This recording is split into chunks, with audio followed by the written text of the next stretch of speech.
So as I mentioned to you, what we're going to talk about today is the different career opportunities that are available in the field of blockchain finance. Now, when I use the word blockchain finance, all the other terms like DAOs and DeFi and everything comes into the picture, because blockchain is ultimately the name of that technology on which all these various use cases run, including cryptos, for example. Now, I think the first career opportunity, which I think is one of the best, is developing financial models for DeFi. So when we talk about DeFi, we're talking about decentralized finance. Now, in the conventional world, which we call CeFi, CEFI, that is where the centralized entities are. And you have so many people there who are, who do MBAs and CA and CFAs and various other qualifications, and they go on to design a lot of the financial products. Now, many of these products are now being shifted to the world of blockchain, and a lot of things start changing when you do that. Because when we look at the conventional world, these kind of things have been going on for decades, if not centuries. But when we talk about putting those same financial models on the blockchain, things start to change very fast. Because fundamentally, blockchain is like a decentralized platform. You don't have centralized entities. The concept of KYC doesn't really exist. It is next to impossible for governments to actually tax it or to figure out what is going on. So it's a completely different world out there. So when we design products there, we need to think very differently. And then we need to study very different case studies. So when we look at DeFi, we have indexes. Like you have the Sensex, right? The Bombay Stock Exchange Sensitive Index, for example, or the NASDAQ. And so many indexes are there in the world. But when we look at crypto, making an index is not that easy at all.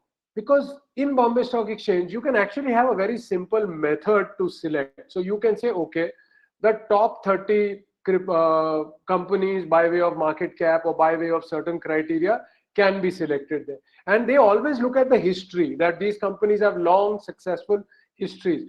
But crypto is very new, right? So you cannot expect to find a crypto which has, say, 10 years of experience. Maybe other than Bitcoin, there's nothing else that really fits in. So when we create an index around crypto, we usually go sectoral. Now, which sector is important? Again, very difficult to answer. And sometimes putting them into sectors is also difficult. Like you look at Ethereum. Now, Ethereum is a blockchain. Should it come under the DeFi index for decentralized finance? Because you can't really have DeFi without, say, Ethereum as a blockchain. So is Ethereum a blockchain? Is Ethereum part of the DeFi? So that becomes kind of a confusing thing. So developing indexes requires you to have a deeper knowledge about how different cryptos actually behave. Webber was asked, would you say it's similar to IPO as we have limited data on these? You're absolutely right. In some ways, we can consider or compare an ICO, initial coin offering, to an IPO, initial public offering. But in an IPO, you still have a central government body like SEBI, which looks at various parameters. Then you also have a red herring prospectus which they create, which is very detailed in nature. And if you lie on it, you could go to prison. But in the crypto world, there are no such requirements. You don't even have to give much information. In fact, so many crypto projects are anonymous. You don't even know who's behind it. Because in the world of crypto, we do not trust people. We trust technology. So we say crypto is a trustless system, or blockchains are trustless. But in companies and IPOs, there is no question of anonymity. Everything is known. All the major shareholders, directors, their backgrounds, everything is known to you. So that is what begins to create the complexities. Then look at insurance. So again, insurance is a highly regulated sector. And they have their own systems which are in place. But when we try to take insurance onto blockchain, we are talking about instant settlement. We are talking about smart contracts. We are talking about the fact that we don't have so much data, right? In the conventional insurance models, you have centuries of data sometimes available, like in life insurance. But in crypto-related insurance or blockchain-based insurance solutions, there is a lot of data which is not there. Again, creates a whole new area of complexity and opportunity. So whenever I'm talking about this, when it is tough, that means you can earn more money, because there are lots and lots of people looking to solve these problems, and they need lots and lots of bright people with financial expertise to solve these problems. Vivan says, right now the public markets are in a downturn, and as a result, the private markets. What are views where people will put money in crypto as an alternative investment, or will we see a trend? That's a very good point. I think what we are now going to see is a change in crypto investing. See, Terra was a very big, very big thing which went wrong. right? I was also a fan of that project. I will openly admit here, just a few weeks ago, I had written a post on why I am bullish on Terra. I thought it was an amazing project, and obviously I was totally wrong, right? I've always been skeptical of algorithmic stablecoin, but I was still a big fan of the Terra platform.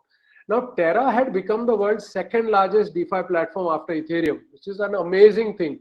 And now, as the whole thing is unraveling, we are even beginning to doubt that maybe there was a lot of an element of scam to it. It was not just about failure of technology or a financial model. Maybe it was a scam also. So now we have to completely rethink our approach to crypto. A lot of people will now start to realize that crypto is not that easy to make money from. But I don't think the market's going to completely go away. See, stock market also keeps crashing all the time, right? Has it gone away? No, because ultimately people need ways to invest money. And some of the benefits of investing in crypto are the market's 24/7 running. Liquidity is very high, which means whenever you want, you can usually sell your tokens and exit, which is not so easy in other places like when you buy gold or land. Even stocks are not so liquid because stock markets don't run 24/7. So while I don't think this is the death of crypto, I think we're going to completely have to relook the way we invest in crypto. Hope that answers your question, Vivan. Kunal says Terra also showed an interesting trend that the founder is key to the success or not. You're very right, Kunal. Actually, I have multiple times written posts proving that crypto is not decentralized. It's a myth. Bitcoin is not decentralized because a very small group of miners controls more than 50% of the hash rate. So is the case with Ethereum. Stable coins are obviously not decentralized. So crypto is not actually decentralized. People believe it is, but that's not really true. And yes, definitely Terra also shows the importance of the founder in it. But there are so many other projects where the founders are not even known. So it's a, you can't say in all projects founder is key, but in many of them it is key. So Kunal, I hope that answers your question. Then we have a lending, which honestly speaking now probably is not such a good option anymore because when you borrow crypto, why are you borrowing it? Because you want to over collateralize or you want to buy crypto more than the amount of money you have, which is obviously a very dangerous thing to do. So it's like, okay, I have 100 rupees, but I will buy crypto worth 1,000, hoping to make a profit, small profit on that 1,000, which will result in a huge gain because my initial investment was 100. But when you lose, you can lose your entire capital. And now considering the way the markets are, I'm not sure when lending will pick up. One market which I think will continue to grow is the prediction market because people love to gamble, right? Even today, you can put a bet on whether Donald Trump will come back as the US president in the next election. And there are prediction markets in the world where those contracts are available. So you can put money and on the other side, someone else is betting, and depending upon whether Donald Trump wins the next US elections or not, one of you is going to end up making money. So prediction markets are all about gambling, right? And it's a very complex thing when you're setting odds. And that I think requires a very high amount of financial expertise to correctly price those. So prediction markets, I feel, would continue to do well. Another area is synthetics, where you're using crypto to create or replicate other real world assets also. So something like tokenization of equity, tokenization of land. Like a lot of people talk about tokenizing land. Now let me ask you a question. Is that a good idea? Do you think it makes sense? Uh, Dev, I'll not be answering from a developer standpoint today. Today's is specifically on financial careers. So maybe in another session I'll talk about it. So Vivan and Yash say no, tokenizing land is not a good idea. Now tell me why. Sunil also says that. Sumit says yes, okay. Vaibhav says it doesn't make sense. Tell me why. So give me an answer. Why do you think it's a good thing and why do you think it's a bad thing? Can someone share some ideas on that? So yes, shared ownership, you can use small amounts of money to buy it. So today, if you want to buy a piece of property, it costs huge amounts of money. You need to do so much legal due diligence. But if tokenized land can be available to you, you can put $1,000 at a time into prime land, maybe, or office premises in something like BKC Bombay. The problem is not that the technology exists, but the problem is what do you do about the legal complications, right? So REIT is one example, but returns are not very high. Vivan, you're quite right on that. I'll tell you the problems in real estate are more legal. Every state has a different language. The documents are different.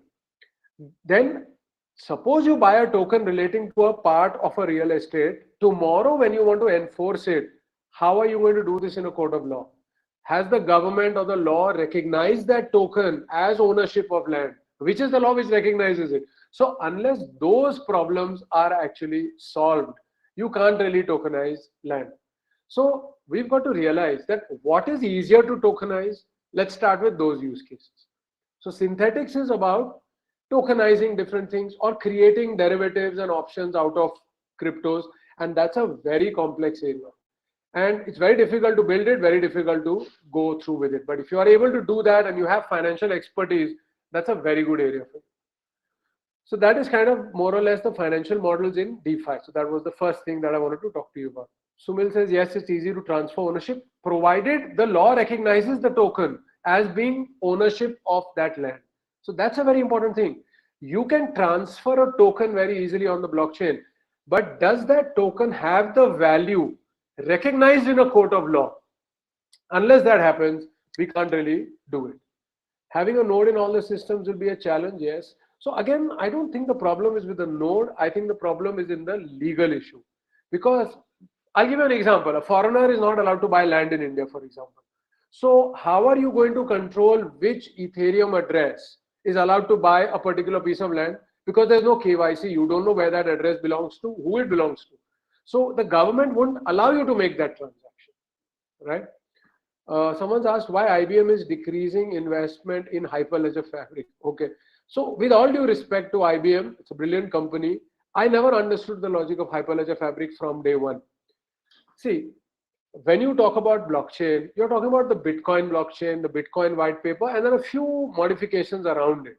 Now, as long as you are sticking true to the concept of blockchain, you can call yourself a blockchain. Hyperledger Fabric is not a blockchain. It can be inspired by that, but it was just another distributed ledger system. So my question is, what value does it bring to the table? I mean, I could use private databases. I could use so many pre-existing technologies. And that is why I think from day one, I've been saying that Hyperledger Fabric doesn't make sense to me.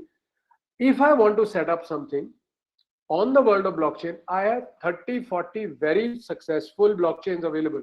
I could use them. I could even download their software because they're open source and run my own private version of it. Why would I go and use something totally different?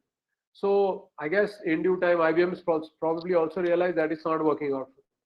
And I wasn't even sure what is the revenue model behind Hyperledger Fabric. It was an open source thing. So where did they expect to make money? I don't know. Maybe they had some vision which didn't pan out. So maybe those are some of the reasons that they're decreasing investment in it. And we are going to see a lot of projects dying out. It happens all the time. It's just not so public. A lot of blockchains are now going to fail because what is the purpose they are solving? You know, you look at, I know it's an unrelated market, but when we talk about black colored cold drinks, what are the brands that come to your mind? Cola drinks, right? Tell me, what are the brands that actually work in India, for example? Can you type that in for me, anyone? Thumbs up. But thumbs up's owned by Coke again. So can I say that it's just basically Coke and Pepsi, which rule that market, which so much of it is sold? Oh, why is it that two guys rule it? Because there is no need for 10 cold drinks, right? Similarly, why do we need so many different blockchains? So a Solana could come and say, I have 100,000 TPS, for example. My question is, do we need 100,000 TPS? Do we actually have such use cases where we need 100,000 transactions per second? No, we don't.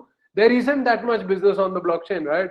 So if an Ethereum and a Binance Smart Chain can handle the business, what is the need for all these other blockchains? And I feel a lot of them are now going to die out because we can kind of consider this to the dot-com bust which happened in the late 90s. So many dot-coms came, 99% flop, a few remained. Google, Amazon, these are all successes which managed to survive the dot-com bust. And I think what we're seeing right now in crypto is going to be something like that, and a few will survive. According to me, just two blockchains are needed in the DeFi world, and that's Ethereum and Binance Smart Chain. We don't need the others. And I think a lot of them are going to die out. Layer 2 solutions, Ritesh, that's a good question. But you know what? A layer 2 solution defeats the whole purpose. I'm using a blockchain because I feel that blockchain is secure. So if I put my trust into Ethereum, why would I be using an L2? I have not even tested that L2. Ethereum is the one that has been tried and tested by the world, or even Bitcoin has been tried and tested. How often or how long has that L2 been trusted? And the moment we start going to L2, it kind of defeats the whole purpose of the blockchain. That's not what blockchains were designed for. So I'm not very bullish on most of the L2s out there. I think it ultimately has to be designed that you are using the blockchain, but the blockchain needs to improve. So Ethereum is trying to improve. The whole merge, which we are expecting that from proof of work, it will move to proof of stake. Well, it is going to happen someday. And at that time, you would not need to use L2s anymore, is my hope. Vivan has asked, so many startups are building on cryptos. For a startup, we have to release products in short cycles. So do you think it's feasible for startups to take up projects? Well, so I'll be very honest with you. You need to ask yourself when you're building anything in the crypto space, first of all, who's going to use it? Who's going to pay for it? And it's already 10 other people doing the exact same thing, because you will realize that so many people do the same thing. Now, we don't need 10 and 20 projects in the same vertical, right? It's not going to survive. So unless you're doing something very innovative, which is not being done by anyone, or it has creating massive values, makes sense. Like BAT is doing a great job with digital advertising. They have a browser called Brave around which they built an ecosystem. Now, if you try to copy that and you come out with your own version of Brave, it's not going to work, because there's already a Brave, already created by the guy who created JavaScript and the guy who built Mozilla. So you need to find a financial model or a business model for your project which nobody else is doing and which has the potential to add a lot of value. So a lot of startups, I think, are going on the wrong direction. Sandesh says, I have read an article that Fortune 500 companies are trying to leverage blockchain technology in business. So that's a very good question, Sandesh. I've been hearing and seeing this since 2015. That's when I got into the blockchain space. Most of those projects have failed. I mean, no harm in admitting, I've worked on projects with a lot of very big enterprises. From day one, I knew the projects make no sense, because what they were trying to do did not require blockchain. They just wanted to use that word to create a buzz in the market. And in due time, all those projects failed. So you need to ask those, read those articles to see what is it they are doing with blockchain. And if that thing can be done better by a conventional database, then that's a failed use case. If token is pegged with fiat currency and the token is issued by government, only then land tokenization. Yeah, so Sumit, there are lots of complications in land. Firstly, the land related laws need to be amended to recognize a blockchain token. Till that happens, it doesn't really make sense to me. Pratham says, I'm making an NFT marketplace. What features should I add? So I'll be very honest with you, Pratham. I'm extremely bearish on NFTs because I don't get it. Unless that NFT is giving me some commercial rights or it has some emotional value to me. Like, I'll give you an example. Suppose my school, everybody loves their school, or rather most of us do. If my school issues an NFT which has some emotional value for me, I may pay for it. But if some random artist, no matter how famous, gives some digital image to me, I don't get the point, right? Like, I'm a big Amitabh Bachchan fan, but would I pay for a digital image of him? Would I pay for him reciting something in his voice? But I hear him all the time on TV anyway. So it has to make some economical sense. So if your NFTs can actually help people make money, well, then it'll work. Otherwise, it's not going to work. Ritesh says, what sources should we explore for searching job opportunities in finance related areas? Well, LinkedIn is the best way to go. So on LinkedIn, you'll be able to find all kinds of jobs, and there are a lot of good opportunities available. But I think LinkedIn is the best place to go for it. Don't necessarily have to go to specialized blockchain job sites. LinkedIn is a general forum. All kinds of availabilities are there. So go and look up the pages and the groups of the top projects. Like, I know for a fact a lot of the big crypto exchanges internationally are still recruiting. So I think one of the best ways to go is to go to their websites or to go to their LinkedIn presence and apply from there. As a finance professional, what kind of course or prep should I do to enter into crypto-based firms? Which crypto firms can I target? What designation? Yeah, that's a very good point. So of course, you will be targeting a lot of the startups, as well as you will be looking at maybe the large crypto exchanges or some of the large projects, right? So what you've got to understand is that I would say identify some of the most successful projects and read their white papers. Nothing is better than that, right?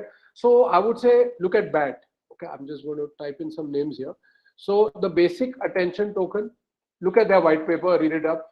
You look at the Uniswap website and try to understand what they are doing and how they are doing it. And of course, another very good place to look at would be the Binance ecosystem. So Binance does a lot of things. It's not just an exchange or not just a blockchain, it's covering the entire ecosystem. So if you study these three projects, BAT, Uniswap, and Binance, I think most of your basic knowledge will be in place, and then you can easily build on it and figure out what makes more sense to you. I hope that answered your question. From YouTube, someone else, a lot of new coins are coming up every day. Is it easy to create a new coin? Well, yes, technically very easy to create a new coin. You can create it on Ethereum, Binance, costs you a little bit of money. Binance is virtually free. Solana is virtually free. It's only Ethereum where you'll have to pay some gas fee, but otherwise it's easy. The tech is easy to do. But why should someone invest in your coin? What is the project you're doing, your white paper, your website? That's where complexities come in. So if your question is about creating coins, they're very easy to do. What is the reason behind Indian government not assisting Web3 startups? Well, I disagree with that. I think they are assisting. Crypto is what they are against because of the misuse and the kind of problems it can create. And I think the problem was started when exchanges started to advertise buy crypto for 100 rupees. I think that is what led to the whole negative view of the government in a big way also. Without any investment, is it possible to build crypto token or coin? Yes, like I said, the cost of making it is like a few dollars. What is it going to do? That is the complex thing, right? So your white paper, website, your team, all that you need to build on, your social presence. Actual coin development is a very simple job. What is going on with CBDC? Well, CBDCs are definitely going to change our world in a very big way. Central bank digital currencies, and India is probably going to have one as early as next year. It is going to completely change the way fintech runs in the world today. Any good course you suggest to start into the blockchain space? There are lots of free ones around. I run something called Blockchain ADDS, completely free. Start with something like that. Don't go for paid courses yet unless you're very clear on what you want to do. Especially don't go for these super expensive courses. It's a complete waste of time. I said I'm bullish on Algorand. What value would it add? Okay, yeah, that's a very good question, Dave. So what I like about Algorand is the fact that it is not a typical permissionless blockchain. They can actually lock and quarantine assets. So my personal project, hybrid finance project, I've actually taken a lot of inspiration from Algorand because it's not a typical project. It actually allows you to do cases where you can have grievance redressal, fraud detection, locking of assets. So those are some of the things I really like about Algorand. Wait, before I answer more questions, let me just quickly go through some of the points that I've already made for you. The second kind of career opportunity is creating financial models and tokenomics for crypto projects.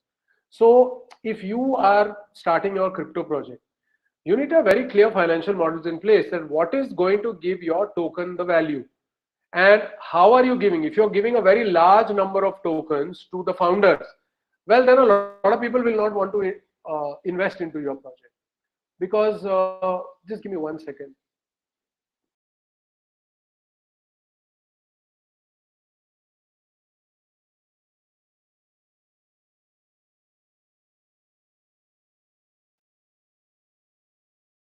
Yeah, sorry, there was just some noise in my background. So you need to show what your token does, who's given how much, what is the financial model behind it.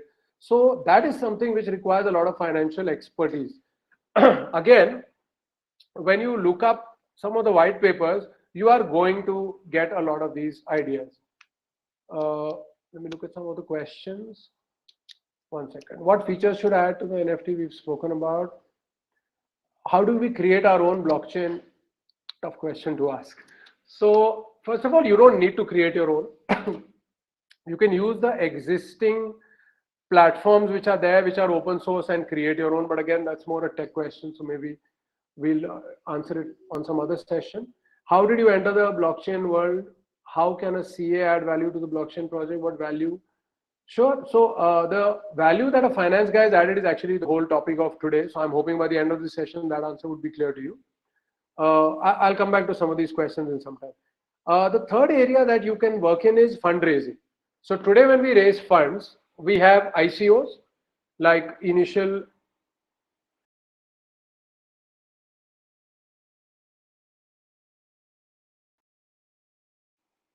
so ICOs is one. We have reverse ICOs. We have initial exchange offerings where you can directly list on an exchange.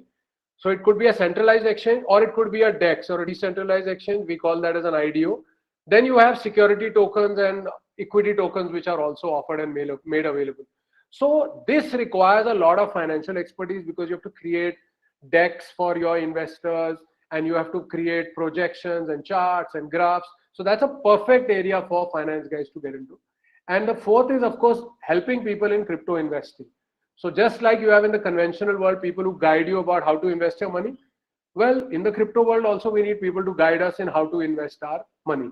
So that those are the four different kind of opportunities that exist. Let me just take some of the questions. What are smart assets from a blockchain perspective? So blockchains are of two types. One is the Bitcoin kind of a blockchain where there's only one token that runs. So in Bitcoin is BTC. Then there are the Ethereum kinds of blockchains where you can create unlimited tokens on top of it. Those are also what we call as smart assets. So on Ethereum, you can create a BAT and a link and so many others, right? So all of those are called smart assets. So whether it's the native token like a BTC or ETH, or it's a token you create on top, all of them are what we call smart assets. Where can I find your course on blockchain? Sure, just go to my site, rohasnagpal.com. There's a courses tab there. Ritesh asks, what opportunities are available in the field of permission blockchains, integrating ERPs? Okay. That's a good question, Ritesh, but I would say if I'm integrating ERPs, I would rather use databases, distributed databases, and I would not use a blockchain. Blockchain should be used in one case and one case only, where we are having smart assets, right? So I'll give you an example of Filecoin. That is the monetization layer or the incentive layer for IPFS, for data storage. But Filecoin is the marketplace for buying and selling this data storage. So they need their own token which can be used. So it becomes a good use case. Unless your use case requires a token, it is not a blockchain use case. And I can tell you, based on my 7 years of experience in this field, any use case which does not involve smart assets will fail as a blockchain use case.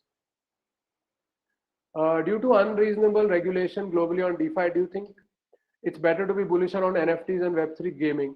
Good question, but I'll be very honest. Most of the NFTs today don't make sense to me. And as far as gaming is concerned, I find most of the so-called play to earn games and all, they are boring. They're not exciting games. They're not fun. They just focus on the incentive part. But if the game is not fun, you're not going to retain users. So if you come across a Web3 game which is actually fun, well, then definitely that's a good thing to look into. Pratham asks, what DeFi problems need to be solved? Honestly, we are going to have to completely rethink DeFi now in light of the failure of Terra.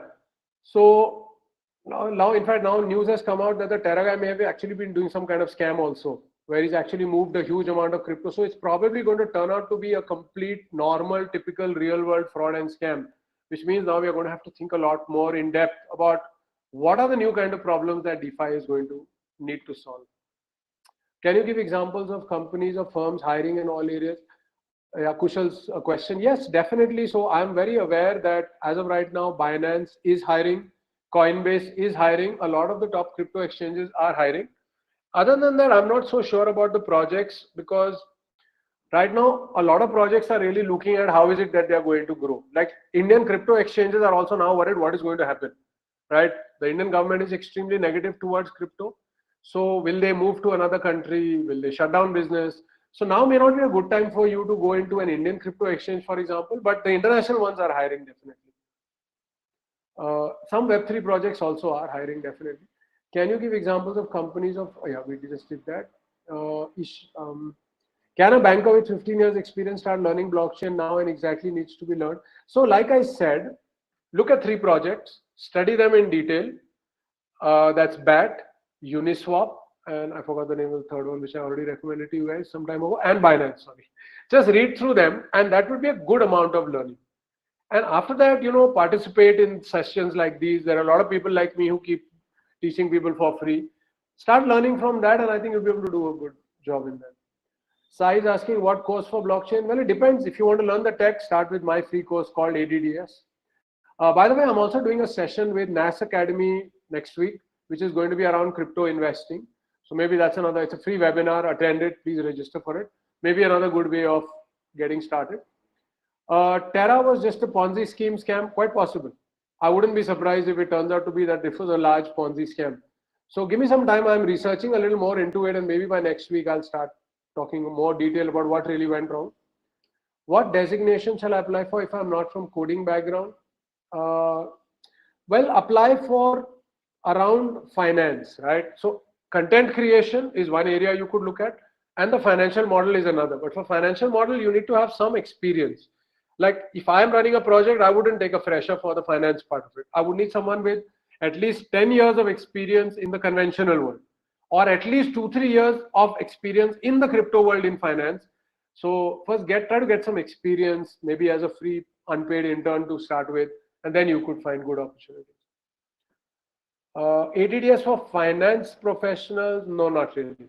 So ADDS I've designed specifically for the tech guys. So yeah, Vivan's posted the link for my NAS Academy session. So please sign up for that. I'm going to talk about more about the investing part, like what are the things you should be looking at when you're investing in crypto. So from the finance perspective, that may help you quite a bit. But I haven't designed ADDS for finance people, so no, it may not help you much. It'll be too technical for you. Like I said, for finance guys, Pratham has asked, is it a paid session or free? Well, Pratham, it is free. But you know what? Start getting used to paying for knowledge also.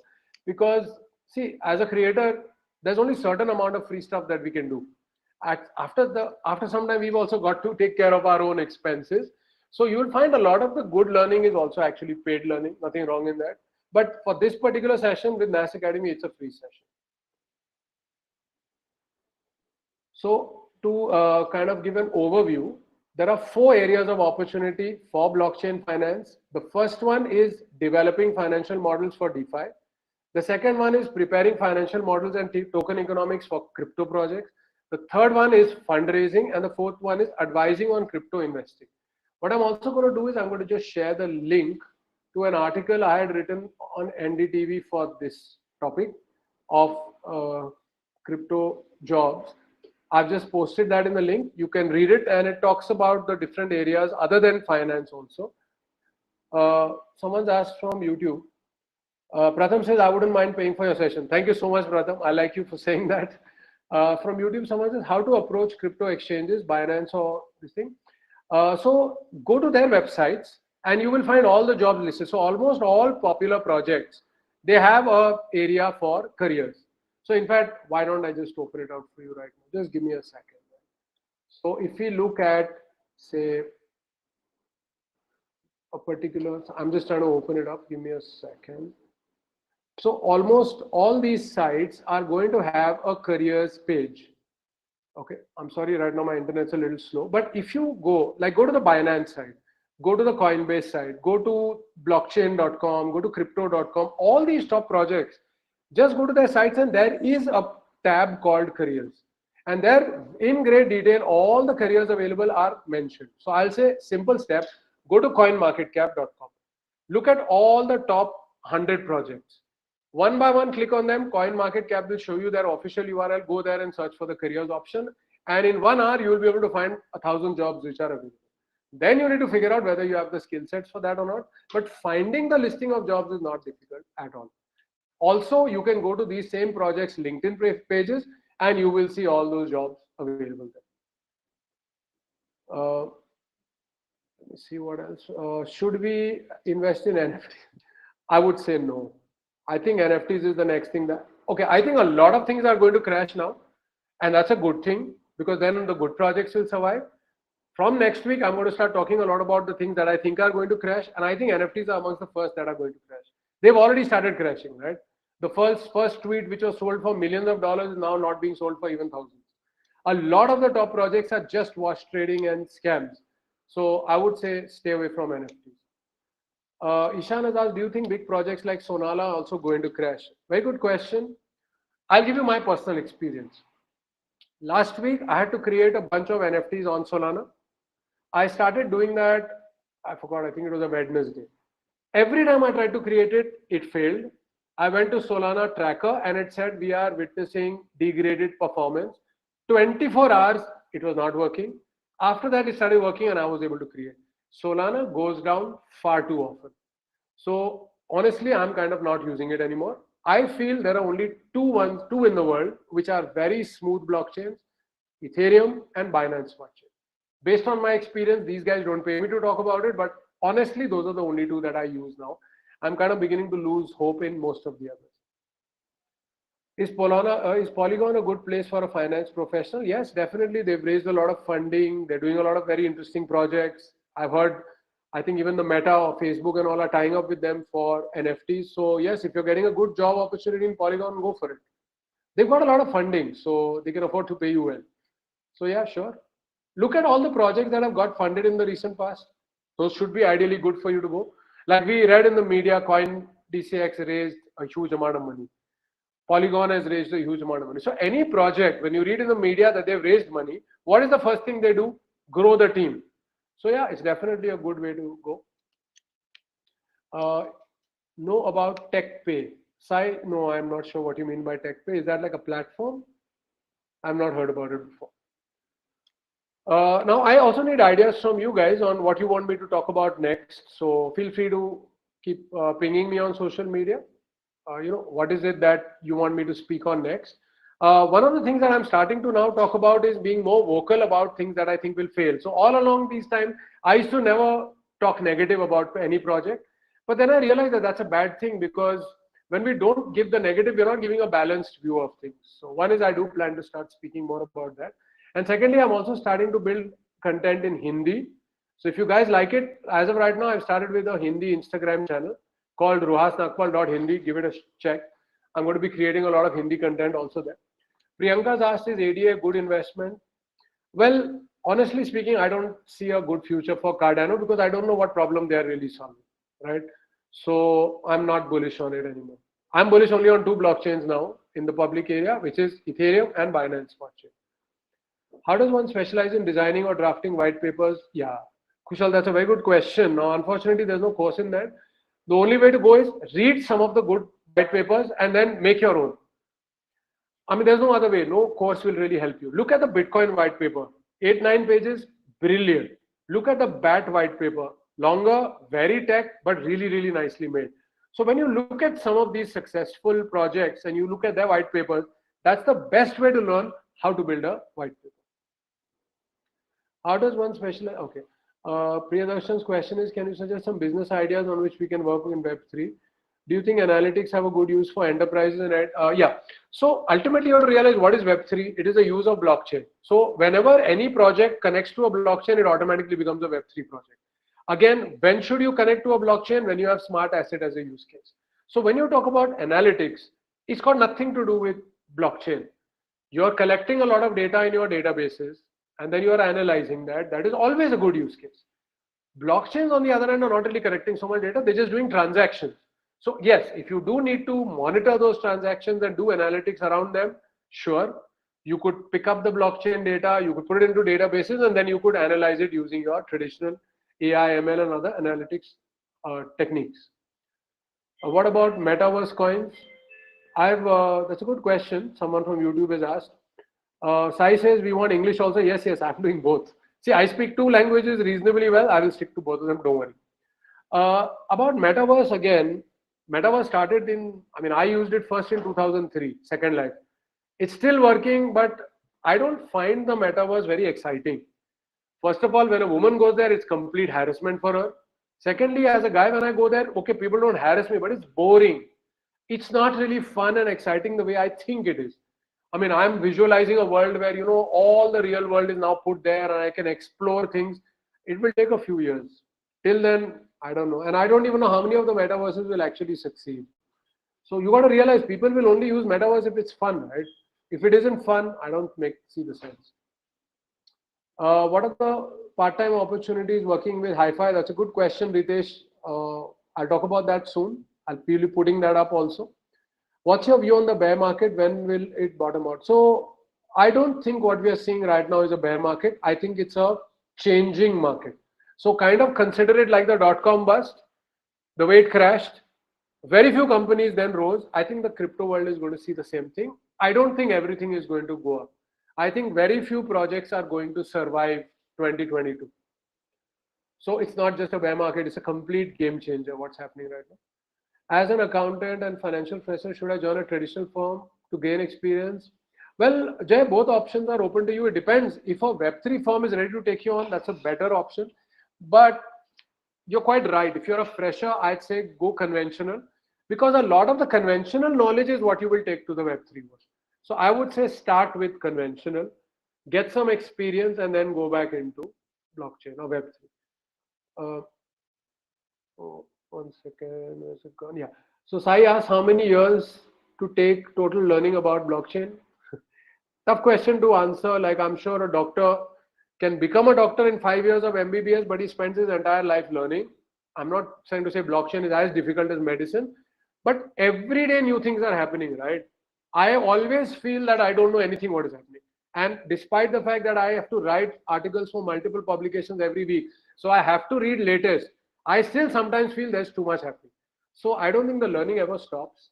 But your basic knowledge, you could do it in 3 months very easily. Pick a couple of the good projects. I mean, I'll be sharing more data on that. That's the development part of it.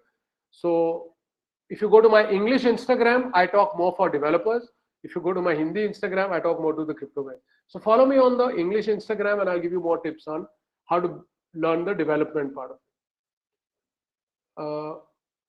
Someone says, being in crypto startup, if I want to increase my knowledge. So like I said, if you want to increase your knowledge of the tech, please start with the blockchain ADDS free course. If it's about finance, you're going to have to do a lot of your own studies. I don't know if a lot of people are interested, maybe we could do a course on it. But here it has to be a paid course. I won't be able to do a free one on crypto finance or blockchain finance. It takes too much effort. But if enough number of people want it, please let me know on my social media platforms and I'll build a course for you guys. But I will charge for it. I'm an operations supply guy with no coding background. What could I wouldn't advise you to go into Web3, honestly speaking. I don't really see how ops or supply chain would help you much in Web3 as of right now. Take on metaverse as an investment? No, I think metaverse is it's on the way down because there's just too many projects which are not really being used. I mean, Axie Infinity failure was one very big example in that.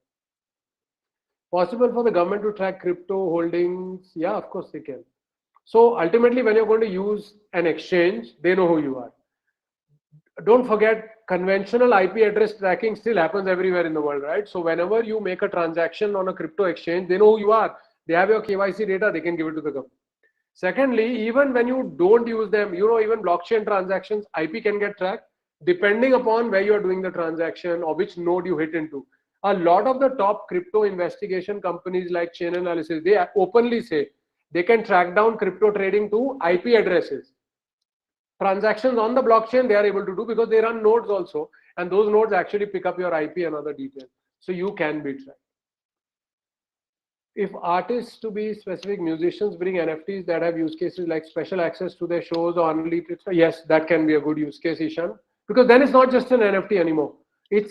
See, NFT is a technical word, non-fungible token. It's a technology word. Stop using it.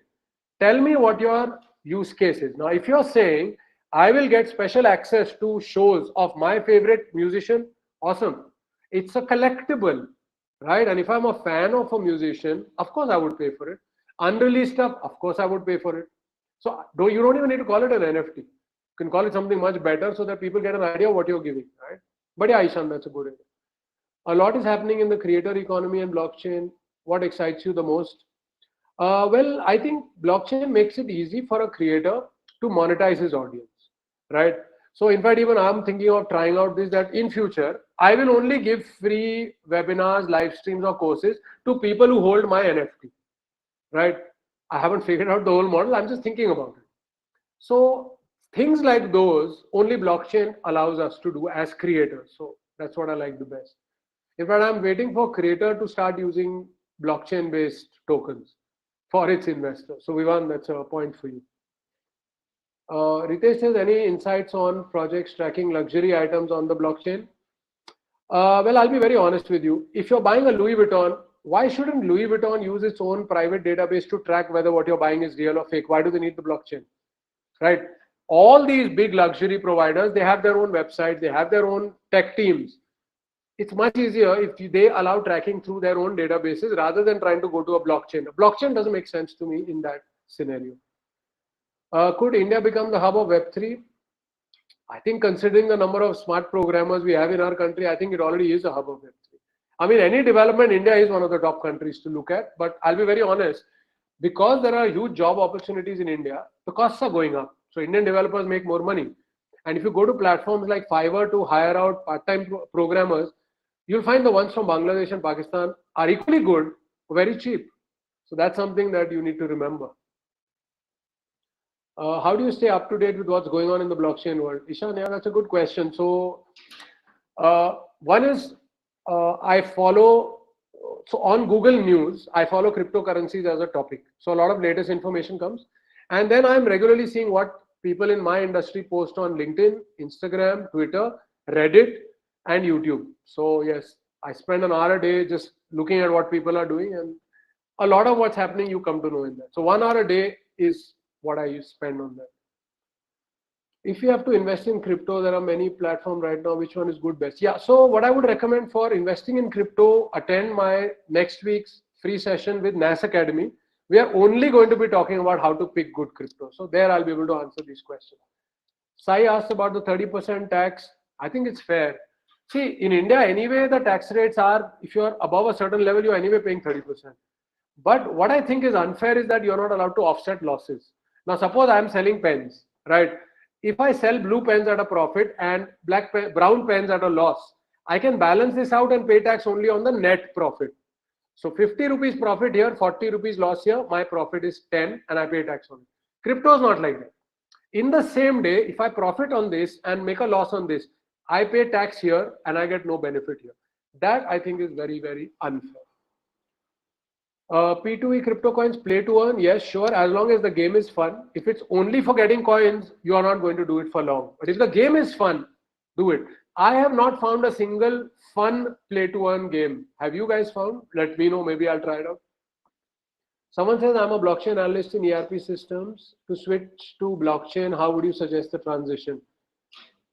I wouldn't suggest it right yet. I would say first learn about blockchain. So for example, I'm guessing you know a little bit about tech, maybe do the blockchain ADS free course, understand it, and then think about the transition. As of right now, no, I wouldn't recommend it. Are you pessimistic on privacy coins? No, I'm extremely bullish on them. And I'll tell you the reason. They have a solid use case. What is the use case? Criminal use. All the criminals in the world, they are not going to shut down business. Criminals have been there forever and they will remain forever. Criminals have their own business model. They cannot use banks. Bitcoin is too traceable. Only ransomware guys use it. Other criminals use Monero in a very big way. So Monero has a good use case. Criminals, that's also a use case, right? May not be legal, but it's still a use case. Sai says, without any coding background, I'm interested to learn blockchain. Well, you can learn, but you know, your learning is going to be pretty restricted. I will be very honest with you. It is a tech field, right? So when you talk about blockchain technology, it is technology. So if you don't know any programming language, how will you integrate a blockchain API? So I think the basic thing that anybody in blockchain tech needs to learn is integration of API. And to integrate an API, you need to know at least one language. Learn PHP is the simplest possibly. Learn Python is very simple, but something you have to learn. And any views on the Bitgert Bryce coin? No, I've not heard about this. Could you tell me what that is about? Maybe I'll research on that. But anyway, today's session is not so much about investing. It's more about careers in blockchain finance. Any other questions before we finish for the day?